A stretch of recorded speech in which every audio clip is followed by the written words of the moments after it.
आज आपण जाणून घेऊया गोल्डन अवर विषयी. तुम्हाला हे माहित आहे का, की हार्ट अटॅक हा रक्ताच्या वाहिनीमध्ये रक्तपुरवठा पूर्णपणे खंडित झाल्यामुळे होतो आणि जेव्हा रक्तपुरवठा पूर्णपणे खंडित होतो त्यावेळेला मांसपेशीला रक्त मिळणं बंद होऊन जातं आणि तिची हळूहळू डेथ व्हायला सुरुवात होऊन जाते.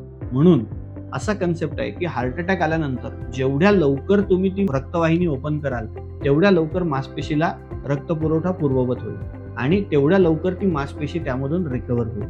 म्हणून गोल्डन अवर म्हणजे पहिल्या 60 मिनिटामध्ये किंवा 1.5 तासामध्ये इमिडिएटली हार्ट अटॅकची ट्रीटमेंट व्हायला हवी. मग हार्ट अटॅकची ट्रीटमेंट कोणती? तर ती 2 प्रकारची राहते. त्याच्यामध्ये रक्त पातळ करायचं थ्रोम्बोलिसिसचं इंजेक्शन लावणे किंवा मग इमिडिएटली अँजिओग्राफी करून अँजिओप्लास्टी करणे, ज्याला फामी असं म्हणतात. तर गोल्डन अवरमध्ये हार्ट अटॅकमध्ये या 2 पैकी जीही ट्रीटमेंट करता येत असेल ती लवकरात लवकर करायला पाहिजे. हे तेवढंच.